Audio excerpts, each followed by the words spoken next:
My mom claimed my $60,000 gift never happened, so I played the recording in front of the entire family. It's funny, or maybe it's not, how much money can warp things. $60,000. It sounds like a lot, and it is, but to them, to my family, it was like a speck of dust. A speck I'd earned myself, worked my ass off for, and a job I'd poured my heart into, and wanted to use to help my mom. Help her out of a tight spot, she said, just until the estate finally settled. That was the phrase she'd used, the estate. My dad's estate. He'd been gone for almost a year, and the lawyers were still picking through the bones of his empire, making sure every last dividend, every penny of equity was accounted for. We were gathered, as we always were for holidays, for Thanksgiving, at the old homestead, the sprawling colonial in Connecticut that had been in the family for generations. Massive oak trees, a manicured lawn that felt more like a golf course, and the suffocating weight of expectation that clung to the air like humidity. My brother, Mark, was already there, of course. He always made sure to arrive early, to cement his position as the golden child, the one who was closest to Dad, who understood the business. He'd brought his wife, Sarah, who had this way of smiling that didn't quite reach her eyes, and their 2 kids, who were already running around like they owned the place, which, in their minds, they probably did. My younger sister, Emily, arrived later, a whirlwind of nervous energy and a carefully curated outfit that screamed, "I'm here, but I'm also trying really hard not to be." And then there was Mom. She'd lost so much weight since Dad died. Her eyes seemed too large for her face, and she moved with a fragility that was new, unsettling. She was the matriarch, the undisputed queen of this sprawling kingdom, but lately she'd seemed more like a ghost haunting its halls. We sat down for dinner, the usual affair. The house was filled with the scent of roasted turkey, sage stuffing, and attention so thick you could cut it with a carving knife. Dad's favorite linen napkins, monogrammed with his initials, were laid out.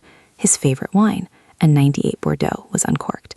Everything was a performance, a carefully orchestrated reminder of what we'd lost, and more importantly, what we stood to gain. I'd been the one to call Mom a few weeks before Thanksgiving. "Mom," I'd said, my voice a little shaky even then, "I've got it. The bonus came through. It's more than I expected. I can help you out. I can send you that $60,000, just like we talked about, to tide you over." I'd been so proud of that bonus. It was a testament to my own hard work, my own success. I'd climbed the ladder in my own field, a completely different world from Dad's empire, and I'd done it without his money, without his connections. I'd proven myself, and I wanted to share that success, to lift my mom out of the financial worry that seemed to be consuming her. She'd sounded relieved, almost desperate. "Oh, darling, that would be a lifesaver. You're such a good girl. Your father would be so proud." We talked about the transfer, the best way to do it, and I'd sent it that very afternoon. A wire transfer, clean and efficient. I'd felt a surge of warmth, of connection. I was helping my mom. I was being the responsible, capable daughter. But at Thanksgiving dinner, as the conversation droned on about Mark's latest deal and Sarah's social engagements, Mom suddenly turned to me, her expression a mask of polite concern. "Darling," she began, her voice carrying across the table, making everyone look. "We need to talk about that money, the $60,000. I'm afraid there's been a terrible misunderstanding." My stomach dropped. "Misunderstanding? What misunderstanding? What do you mean, Mom?" I asked, trying to keep my voice even. "Well," she continued, her gaze flicking to Mark, then Emily, as if seeking their approval, "I spoke with the estate lawyers, and it seems that money you sent wasn't yours to give. It was estate funds, improperly accessed. They're requesting it back, immediately." The silence that followed was deafening. I could feel my cheeks flushing, the familiar heat of shame rising. Improperly accessed? Estate funds? I hadn't accessed any estate funds. That was my bonus, my money, the money I'd earned. Mark scoffed, a low, disbelieving sound. "Estate funds, Lizzie? Seriously? You think you can just dip into Dad's accounts and lend it to Mom?" "It wasn't estate funds, Mark," I said, my voice trembling now. "It was my bonus from my job." Sarah chimed in, her smile tightening. "But Lizzie, you know how complicated the estate is right now. Everything's frozen. The lawyers are very strict.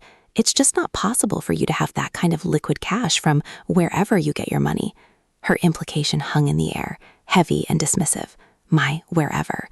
as if my career in marketing was some sort of fringe hobby, not a legitimate, well-paying profession. Emily, ever the peacemaker, or perhaps just uncomfortable with the confrontation, offered a weak smile. Maybe there was a mix-up, Lizzie, with the timing? Mom nodded, her eyes fixed on me, a strange mixture of accusation and pity. That's right, dear, a mix-up. You're young, you get confused. It's understandable, but we have to be honest. That money, it wasn't yours to give, and now we have to return it. My mind raced. They were lying, all of them. Or rather, Mom was lying, and they were going along with it. Why? Why would Mom do this? That $60,000 was a lifeline for her, a gesture of my love and support. And now she was twisting it, claiming it was some sort of illegal withdrawal. It felt like a betrayal on a level I hadn't even considered possible. Mom, I said, my voice dangerously low, that money was transferred from my personal account, my salary. It was a gift from me to you. She sighed, a performative display of weariness. Darling, I know you meant well, but the lawyers were very clear, and frankly, your father's finances were always so complex. Perhaps you misunderstood your own financial situation when you received your bonus. My father's finances, always complex, always his domain. And now it seemed his legacy was being used as a weapon against me. I felt a cold rage begin to simmer beneath the surface of my humiliation. They were trying to paint me as irresponsible, naive, even a thief. They were trying to control the narrative, to diminish me, and they were using my own mother as the mouthpiece. The dinner continued, a stilted, awkward affair. Every time I tried to interject, to explain, they'd shut me down, either with a condescending look from Mom, a dismissive wave from Mark, or a placating smile from Emily. I was being systematically excluded, my reality invalidated. It was as if they'd all conspired against me in the space of a few minutes. The carefully constructed image of the supportive family was crumbling, revealing something much uglier underneath. I remembered the conversation I'd had with Mom after the transfer. We'd been talking on the phone, and she'd been rambling about all the bills piling up, the unexpected repairs on the house, the sheer cost of keeping up appearances without Dad's income. I don't know how I'm going to manage, Lizzie, she'd said, her voice cracking. It's all just too much. I'd felt a pang of sympathy, a desire to help. And then the idea had solidified. My bonus. It was substantial, enough to make a real difference. Mom, I'd said, I've got that bonus coming in. It's going to be around $60,000. I can send it to you, just to help you get through this, until everything with the estate is sorted. There had been a pause, a hesitation I hadn't understood at the time. Then a rush of gratitude. Oh, Lizzie, you're an angel. Your father always said you had a good heart, even if you were too soft for his business. This would be a lifesaver, absolutely a lifesaver. And then the crucial part, the part that was now being erased. But Lizzie, she'd continued, her voice dropping slightly, a conspiratorial whisper, you need to be careful, with the estate and all. Let's just say it's a loan from you, or something. We don't want any trouble with the lawyers, do we? They're watching everything. At the time, I'd brushed it off. Loan? Trouble? I was sending my money. But now, listening to her spin the story, I realized she'd been planting the seeds of this deception all along. She'd set me up. She'd taken my money, my genuine attempt to help, and twisted it into something nefarious. I looked around the table. Mark, smug and self-satisfied, already anticipating his share of the inheritance. Sarah, calculating and keen to maintain the family's wealth. Emily, always eager to avoid conflict, but complicit in its creation by her silence. And Mom, the architect of this elaborate deception, using my generosity as her alibi. The humiliation was a bitter pill. I'd come here wanting to celebrate, to share in the family tradition, to show my love. Instead, I was being branded as irresponsible, my motives questioned, my very character assassinated. The unspoken accusation hung heavy in the air. I was not like them. I was not part of their world of inherited wealth and carefully guarded secrets. My success was questionable. My actions, suspect. As dessert was served, a pecan pie that my father had loved, I felt a shift within me. The shame began to recede, replaced by a steely resolve.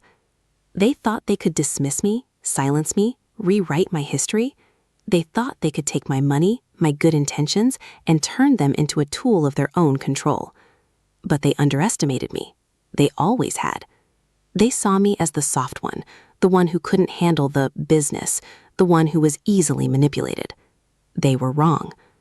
I remembered the casual way Mom had spoken about her financial struggles, her reliance on Dad's estate.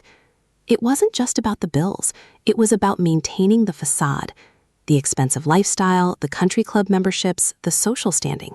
And I, in my naivete, had offered a solution, a substantial solution. And she'd taken it, twisted it, and then used it to paint me as the villain. I excused myself from the table, murmuring something about needing some air. I walked out into the cool November night, the scent of pine and damp earth filling my lungs. The vastness of the estate, the ancestral home, suddenly felt oppressive, suffocating. It was a gilded cage, and I was tired of pretending to enjoy the gilded part. I went to my car, my hands still shaking, but not from fear anymore. It was from a potent cocktail of anger and a dawning realization. I hadn't brought my phone into dinner, but I had it in the car. I scrolled through my text messages, my emails, my banking app. The transfer confirmation was there, clear as day. And then I remembered something else, a precaution, a small, seemingly insignificant detail that in the moment had felt like overkill. As I'd been on the phone with Mom discussing the transfer, and she'd made that strange comment about not wanting trouble with the lawyers, about it being a loan, I'd had a sudden unease, a little voice in the back of my head whispering that this felt off. So I'd done something impulsive. I'd switched my phone to speakerphone, and I'd hit record. Just in case. Just as a backup. My fingers hovered over the recording app. The conversation where she'd explicitly agreed to the transfer, where she acknowledged it was my bonus, where she'd even talked about how to frame it to avoid trouble, it was all there. A digital witness to her duplicity. A slow smile spread across my face. A grim, determined smile that had no business being in a family gathering. They wanted to talk about misunderstandings? About estate funds? They wanted to humiliate me, to make me the pariah. Fine. They wanted to control the narrative? I took a deep breath, the cold air burning my lungs. I walked back towards the house, the warm light spilling from the windows, the murmur of conversation a stark contrast to the silence I was about to shatter. I didn't care about the pie or the wine or the carefully curated holiday perfection. I had something far more potent. I had the truth, and I was about to serve it, unadorned, to the entire family. The silence in the house as I re-entered, the flicker of surprise on their faces, was the first indication that their game was about to change. They thought they had me cornered. They had no idea I'd just unlocked the door. The low hum of conversation faltered the moment I walked back into the dining room. Mom looked up, her carefully constructed composure wavering for a split second before snapping back into place. Mark raised an eyebrow, a silent question hanging in the air. Sarah offered that tight, practiced smile. Emily just looked tired. They thought I'd come back to apologize, to beg for forgiveness, to accept their version of reality. They were so wrong. Actually, I said, my voice cutting through the soft clinking of silverware, I was just thinking about our conversation, Mom, about the estate lawyers, and you mentioned how complicated things were, how Dad's finances were so complex. I paused, letting my gaze sweep across their faces, taking in the subtle shifts, the guarded expressions. It got me thinking, because I remember having a very different conversation with you not long before this. Mom's perfectly plucked eyebrows drew together. Lizzie, darling, I'm sure you're just upset. We all are. It's a difficult time. Let's just eat dessert and talk about this later, calmly. Her tone was saccharine, attempting to soothe, to placate. It was the same tone she'd use when one of us kids was having a tantrum. No, Mom, I said, my voice steady, devoid of the tremor that had plagued it earlier. I'm not upset. I'm enlightened. And you're right, Dad's finances were complex, but there's one aspect of them that I've recently become much more familiar with, an aspect that involves specific instructions that might make this whole estate fund story a little less straightforward than you're implying. Mark leaned forward, his curiosity piqued, but laced with an immediate suspicion. What are you talking about, Lizzie? What specific instructions? I ignored him, my eyes locked on Mom. Remember when Dad got really sick before he passed? The last few months? He was reflective. He started talking about legacy, about making sure everything was in order, not just the big corporate stuff, but personal matters, things he hadn't gotten around to. Mom shifted in her seat, a flicker of unease crossing her face. Your father was unwell, Lizzie. He said many things. He did, I agreed. And one of the things he said, quite clearly, was about ensuring certain provisions were made. Provisions for people he felt had been overlooked, perhaps, or for specific purposes that weren't fully documented in the main will. He spoke about setting up a personal trust, separate from the main estate, a way to handle things discreetly. Sarah's eyes narrowed slightly. A personal trust? We've never heard of that. Precisely, I said, a small smile playing on my lips, because it was meant to be handled discreetly, and it was meant to be funded in a way that wouldn't cause unnecessary drama, especially not within the main estate, which, as we all know, is now under intense scrutiny. He wanted to ensure certain individuals, certain contributions were acknowledged, and he knew the estate lawyers could be rigid, unimaginative even. I reached into my pocket, not for my phone, but for a small, discreet USB drive. I held it up, letting the dim dining room light glint off its surface. Dad was a meticulous man. He believed in having records, tangible proof.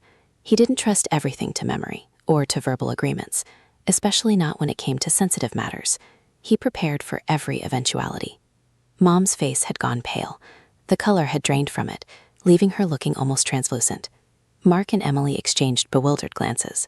"What's on that, Lizzie?" Mark asked, his voice tighter now, the smugness replaced by a palpable tension. "Evidence," I said simply.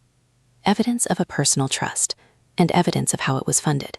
Not through the estate, Mark, through a specific designated account. An account a dad set up years ago, and an account that he gave me access to. Not as an inheritance, mind you, more like a custodial responsibility, a final task. The air in the room crackled. This was the new layer, the one I'd uncovered not through aggressive questioning, but through quiet observation and a deep dive into the financial archives Dad had left behind, a digital trail I'd stumbled upon while trying to understand the complexities he was so famous for. I hadn't initially understood its significance, but after Mom's accusation, a chilling hypothesis had formed. "You see," I continued, my voice dropping slightly, leaning in conspiratorially as Mom had done with me weeks ago. Dad had this foresight. He knew the estate would be a battle, a long, drawn-out, expensive battle, and he also knew that certain things, certain people, deserved immediate attention, without the red tape. So he made arrangements that bypassed the main estate entirely. I let that sink in. The implication was clear. If I had the authority to access and distribute funds from this secret trust, then Mom's claim that my $60,000 were improperly accessed estate funds was not just a lie, it was a strategic, malicious fabrication. "He even gave me a set of specific instructions," I said, my voice now carrying a dangerous calm, "about where the money should come from, how it should be distributed, and to whom. He was very clear, and he was very specific about the timing. He wanted things to be handled swiftly, to avoid any entanglement with the estate lawyers, who, as you all know, are currently controlling every last penny that passes through the official channels." Mom's hands were clasped so tightly in her lap, her knuckles were white. "Lizzie, I don't know what you're talking about. Your father would never have bypassed us like that, and he certainly wouldn't have entrusted you with such a thing. Wouldn't he?" I countered, my gaze unwavering. "He entrusted me with a lot, Mom. He taught me a lot. Maybe not about the business in the way Mark understands it, but about loyalty, about looking after people, and about making sure promises were kept." I stood up, walked over to the ornate sideboard where the liquor decanters were kept. I poured myself a small glass of whiskey, the amber liquid a stark contrast to the pale, shaken faces around the table. "The truth is, Mom, Dad had a secret slush fund, a personal nest egg, and he gave me the keys to it. He said he wanted to make sure certain personal obligations were met, things he couldn't address through the official will. And he specifically said, 'Lizzie, I'm giving you this so you can handle things independently, so you don't have to deal with the bureaucracy of the estate. You'll know what to do with it.'" I took a slow sip of the whiskey, letting the warmth spread through me. It was a strange, almost exhilarating feeling. The fear and humiliation from earlier had evaporated, replaced by a cold, clear focus. They had tried to shame me, to discredit me, to make me doubt my own actions and my own earned money. They had used my generosity against me. Now, it was my turn. "And you know what else he said?" I continued, my voice gaining a steely edge. He said, "If anyone ever questions where money comes from, or tries to block you from doing what's right, You remind them that I was a man who knew how to take care of his own, and that sometimes the best way to do that is to have a few things set aside, just in case. I looked at Mark. You always thought you were the heir apparent, Mark, the one Dad trusted with his legacy. But maybe he trusted me with something even more significant, something that required discretion and a willingness to act outside the established order. I looked at Sarah. You're always so concerned with the family's financial standing, Sarah.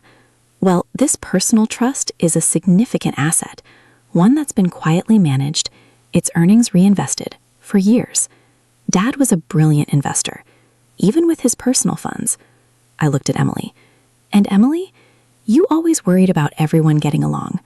Well, this was Dad's way of ensuring that certain parties were taken care of without anyone having to fight over it in probate court. A quiet distribution of his personal wealth outside of the family squabble. I turned back to Mom, who was now openly trembling. So, Mom, when you told me that my $60,000 were estate funds, you weren't just lying. You were lying about something you knew was mine to give. You were trying to reclaim it, perhaps? Or maybe you were just trying to keep up appearances, to pretend that you weren't in dire straits, that you didn't need my help. Or perhaps, I paused, letting the implication hang heavy in the air. You were trying to protect the facade of the estate's solvency, knowing that any private funds you'd taken would be obvious to the estate lawyers if they traced my transfer. You were trying to make it look like I was the one causing trouble. The silence that followed was absolute. It was a profound, suffocating silence that spoke volumes. I could see the gears turning in their heads, the frantic calculations, the dawning horror. They had assumed I was a naive, easily manipulated outsider, someone who didn't understand the true power dynamics of their world. They had underestimated me, and in doing so, they had handed me the very weapon I needed. Dad gave me access to a separate account, I reiterated, my voice calm and measured, as if explaining a simple transaction. He transferred a significant amount of seed money into it years ago, and he added to it periodically. It was his personal rainy day fund, or rather, his discreet benevolence fund. And he told me explicitly that if he was ever incapacitated or gone, that I was to use it to help those he felt were deserving or in need, without the entanglement of the estate. And he gave me specific instructions. Some were written down, others were verbal, but he made sure I understood. I took another sip of whiskey, enjoying the feeling of control. The humiliation was gone, replaced by a cool, determined anger. This wasn't about reclaiming the $60,000 anymore. This was about something much bigger. It was about reclaiming my own narrative, my own worth, and exposing the rot that lay beneath the polished surface of their lives. He said, I continued, my gaze sweeping over them, that sometimes the most important legacies aren't the ones in the will, but the ones you built yourself. The quiet acts of kindness, the unspoken support. And he believed that I, more than anyone, understood that. He knew I wouldn't abuse it. He knew I wouldn't let greed or entitlement cloud my judgment. Unlike some people who seem to think that everything is just handed to them, waiting to be divided up. Mark's face was a thundercloud. This is a fabrication, Lizzie. You're making this up. Dad wouldn't have done that. He would have told us. Why would he tell you, Mark? I asked, tilting my head. So you could immediately try to get your hands on it? So you could figure out a way to siphon it off into your latest deal? Dad knew how you operated. He knew your priorities, and he knew mine were different. He knew I valued integrity. He knew I wouldn't posture and preen and claim to understand his business when I didn't. I walked back to the table, placing my glass down with a soft clink. I looked at Mom again. Her eyes were wide, terrified. And Mom, I said, my voice softening, not out of forgiveness, but out of a grim understanding of her desperation. You took my $60,000. You took my money I worked hard for, money I gave you out of love. And you tried to pawn it off as estate funds to cover up what? Your own spending? Your own inability to manage the household finances without Dad's constant input? Or perhaps to make me look like I was trying to steal from the estate, a convenient scapegoat for any discrepancies you might have already created. The accusation hung in the air, heavy and undeniable. She opened her mouth, but no sound came out. Sarah and Emily looked stunned, their faces etched with a mixture of confusion and dawning realization. They were finally seeing the cracks, the fissures in the carefully constructed family facade. "The truth is," I said, my voice resonating with a quiet power, "Dad entrusted me with a significant amount of personal funds, and he gave me explicit instructions for their distribution. Instructions that involve helping individuals, providing support, and ensuring certain personal commitments were met. Commitments that were outside the purview of the main estate." I reached into my pocket and pulled out the USB drive again. This contains digital copies of the documentation, the trust agreement Dad drafted himself, the account statements, the detailed instructions, and most importantly, I paused, my gaze meeting Mom's. It contains audio recordings of conversations Dad and I had. Conversations where he clearly outlines his wishes, where he gives me his blessing to act independently. And as a final failsafe, it includes a recording of my conversation with you, Mom, on the day I transferred the $60,000. A recording where you explicitly acknowledge that the money was my bonus, and you even express concern about trouble with the lawyers. You knew it was my money, Mom. You lied, and you tried to frame me. I let the USB drive dangle from my fingertips. So when you told me that my gift was estate funds and needed to be returned, you weren't just mistaken. You were deliberately lying to protect yourself, to maintain the illusion, and to control the narrative. You were trying to punish me for not being the kind of child you expected, the kind that would blindly fall in line and accept whatever story you fed them. The familial bonds, already strained, seemed to snap. Mark stared at me, his face a mask of disbelief and simmering rage. Sarah looked like she'd seen a ghost, her calculating mind struggling to process this unforeseen complication. Emily, for the first time, looked genuinely angry, not at me, but at the situation, at the deception. Mom finally found her voice, a choked whisper. You recorded me? You deceitful little—" "Deceitful?" I echoed, a cold smile returning. "Or prepared. You taught me that, Mom. You taught me to protect myself, to have contingency plans. You just never expected me to apply those lessons to you." I walked over to the fireplace, the grand ancestral hearth that had witnessed generations of this family's secrets and dramas. I held the USB drive over the flames. But I don't think I'll need this for proof. Not yet. Because the real power isn't in the documentation. It's in knowing that you all tried to manipulate me, to steal from me, to silence me, and knowing that I have the means to expose it all at any time. I didn't throw the drive in. Not yet. That would be too neat, too final. This was just the beginning. I slipped it back into my pocket. "The $60,000, I said, my voice ringing with newfound authority, were a gift from me to you, Mom, a gift you clearly needed, despite your protests.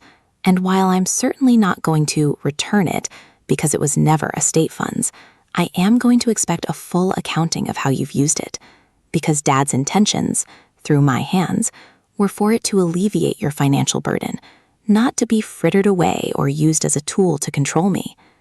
I turned to face them all, the weight of their shocked gazes pressing down on me. And as for the rest of Dad's personal funds, the ones he entrusted to me, well, let's just say I've been diligently following his instructions. I've been making discreet disbursements to individuals and organizations he cared about, and I've been reinvesting the rest. Dad was a smart man. He knew that true wealth isn't just about what you have, but what you can do with it, and how you can perpetuate its positive impact. So while you've all been busy jockeying for position within the estate, I've been quietly building on Dad's personal legacy, a legacy that's independent of this house, this family, and your expectations. I could see the realization dawning on their faces. The smugness was gone, replaced by fear and a desperate scramble to reevaluate everything they thought they knew. They had underestimated me, and now they were facing the consequences. The control they had so carefully maintained was slipping through their fingers, and I was holding the reins. "Consider this," I said, my voice low and steady. "A preview, a little taste of what's to come. You wanted to play games with my money, my intentions? Fine. but you're playing with someone who learned the rules from the best, and I'm not afraid to break them when necessary. I walked towards the door, the silence of the house amplifying the sound of my footsteps. No one spoke. No one moved. They were frozen, caught in the glare of their own deceit. "Enjoy your dessert," I said, a final chilling note in my voice. "I'm sure it's delicious, but I think we all know that the real feast is just beginning." As I stepped out into the cold night air, leaving the suffocating opulence of the homestead behind, I knew this was just the opening salvo. They had tried to silence me, to diminish me, but they had only succeeded in igniting a fire that would burn away the lies and expose the truth, one way or another. The power had shifted, and they had no idea what was coming next. I had the recordings, the documentation, and a mother's desperate, panicked confession on tape. They thought they had me trapped. They were wrong. I had just set myself free, and my revenge would be meticulously planned, patiently executed, and utterly devastating. They had made their choice. Now they would live with the consequences. The recordings were just the first phase. The true reckoning was yet to come. The air in the car was thick with a silence I hadn't anticipated, a heavy, suffocating blanket that pressed down on me the moment I pulled away from the suffocating grandeur of the homestead. It wasn't the triumphant silence of victory, not yet. It was the stunned, reverberating quiet after a seismic shockwave, the kind that leaves you temporarily deafened to everything but the pounding of your own heart.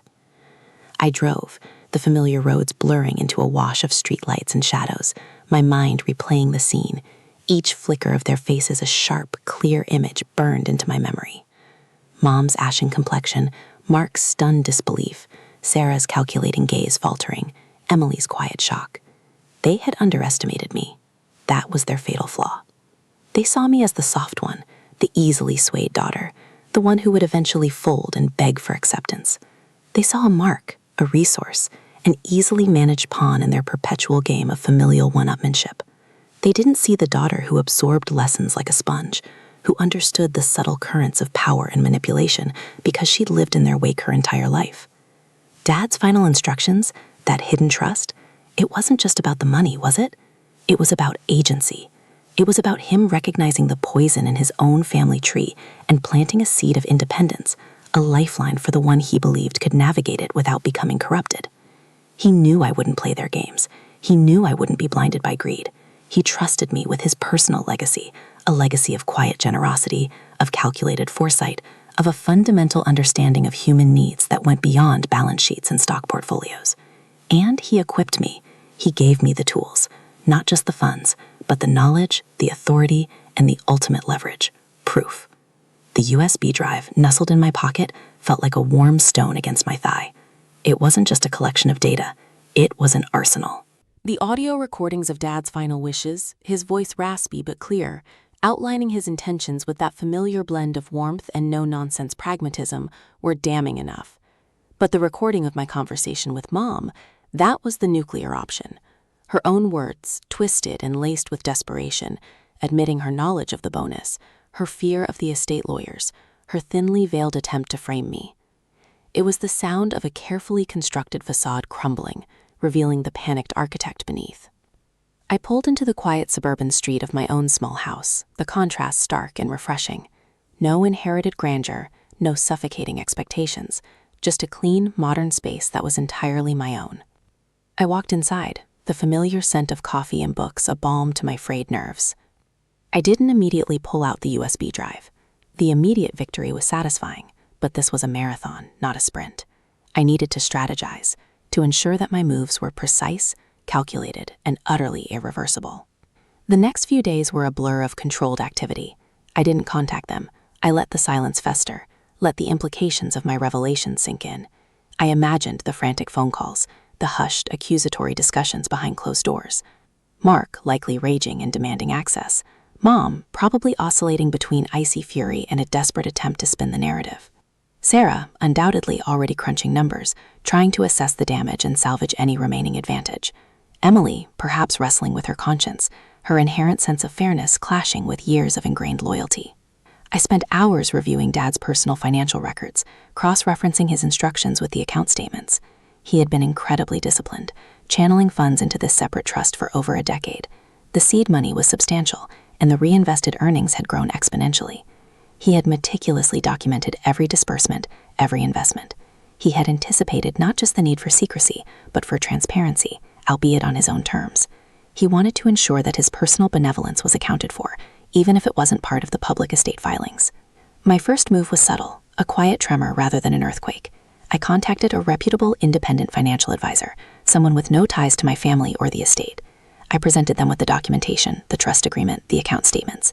I explained my role as the executor of this personal trust, emphasizing Dad's clear instructions. Their reaction was professional, impressed. They confirmed the legality and the substantial value of the assets. They advised me on the best practices for managing and distributing these funds, aligning with Dad's stated wishes. This wasn't about the initial $60,000 anymore.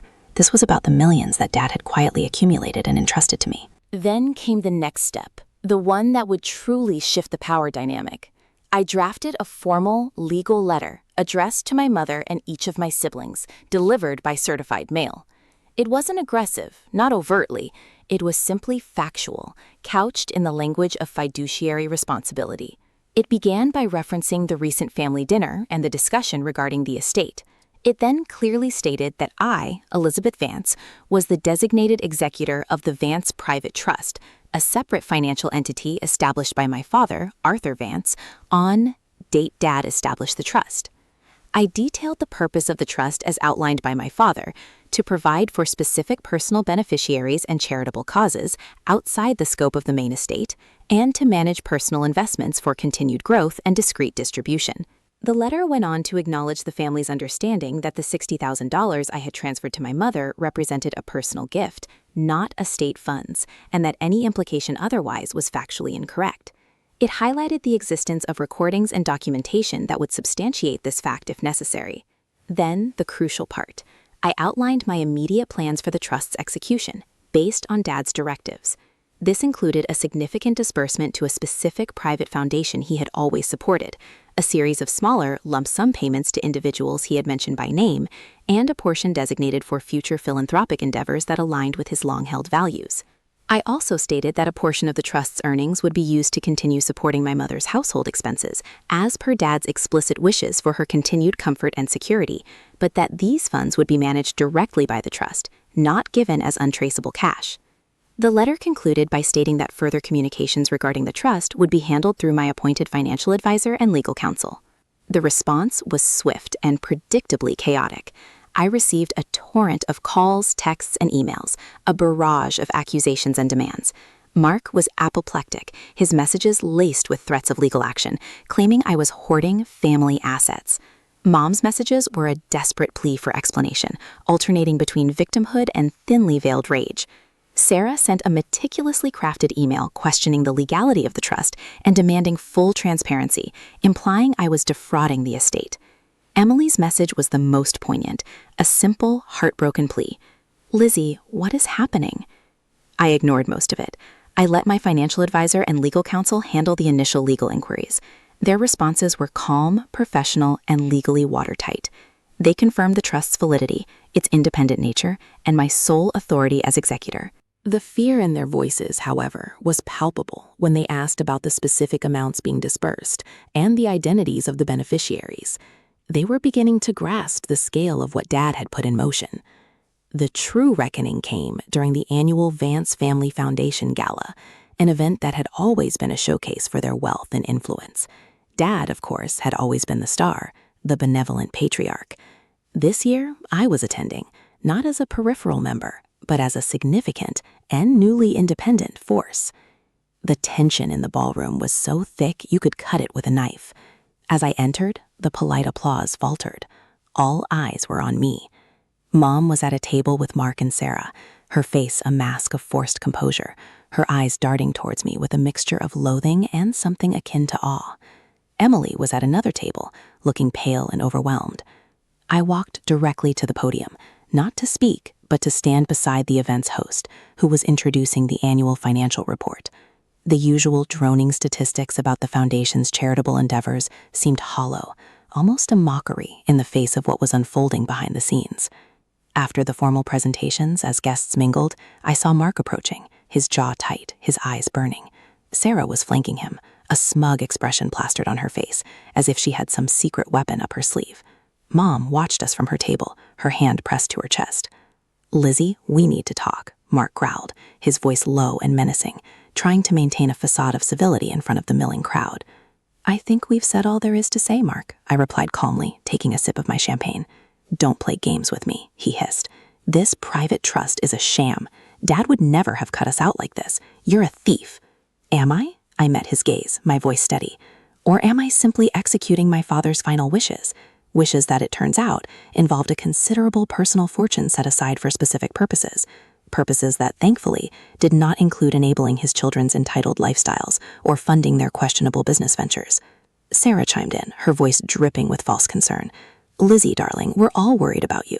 This is a lot to handle. Perhaps you're mistaken about the nature of these funds. The estate lawyers have confirmed that all assets are accounted for within the main will." "Ah, the estate lawyers," I said, a small, knowing smile playing on my lips. "They would confirm what they can see, wouldn't they?" Dad was rather clever. He ensured this trust was entirely separate. No estate assets were ever transferred into it. It was funded independently, years ago.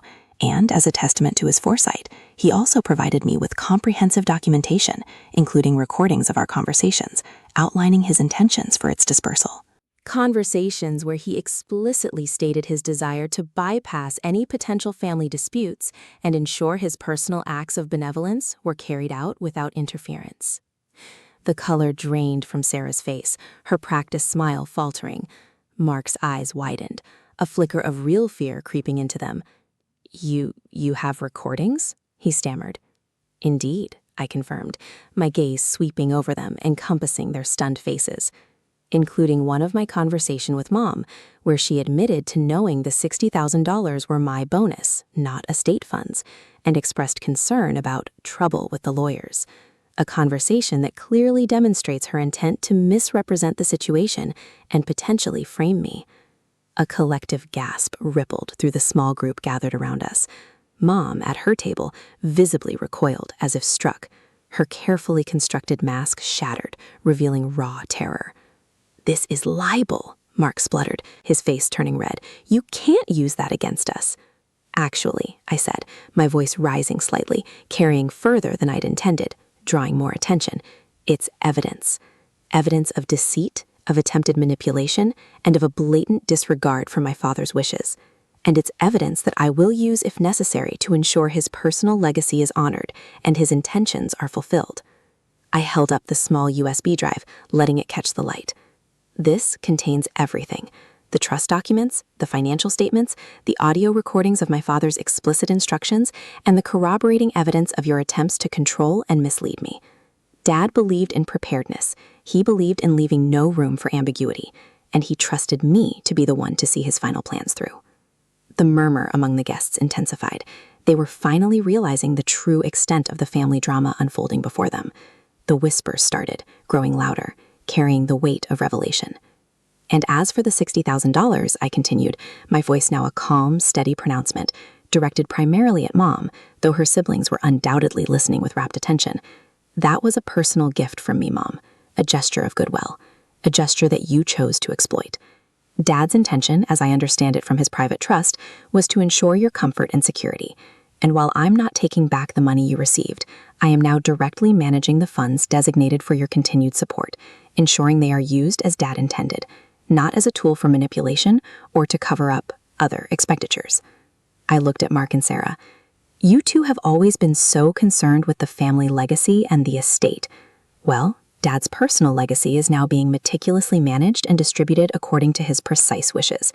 And if you have any questions about the trust or your father's personal financial arrangements, you can direct them to my legal counsel and my financial advisor." They have all the necessary documentation. The silence that descended was profound. It was the silence of shock, of dawning realization, of utter defeat. Mark stood frozen, his bravado evaporating. Sarah's face was pale and drawn, her calculating mind clearly struggling to find a new angle, a new advantage. Mom looked like she was going to faint, her eyes wide with a despair that was almost palpable. Emily, from her table, offered a small, hesitant nod of understanding, a silent acknowledgement of the truth I had finally unearthed. I didn't wait for their response. I had delivered the message. I had laid out the facts. I had shown them that their assumptions about me were catastrophically wrong. I had the power, the proof, and the unwavering resolve to see Dad's wishes fulfilled. Turning, I walked away from them, not with triumph, but with a quiet sense of completion. The weight had lifted. The years of feeling like an outsider, like the pawn, like the one who didn't quite fit, had dissipated. I had found my footing, my independence, and my own power.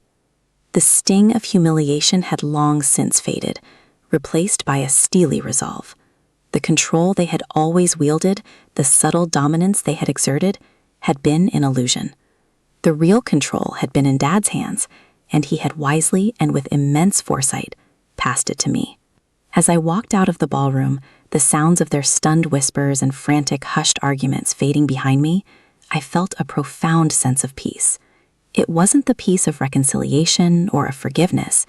It was the quiet, resolute peace of a storm weathered, of a truth finally revealed, of a legacy reclaimed. They had played their hand and they had lost. The game was over for them, at least in the way they had always known it. For me, it was just the beginning of honoring my father's memory, of fulfilling his last, most important instructions. The money, the power, the control they craved, it was all there, in my hands, managed with integrity and purpose, and they could do nothing to stop it. The emotional devastation was theirs to bear. Mine was the quiet, unshakable certainty of having done what was right.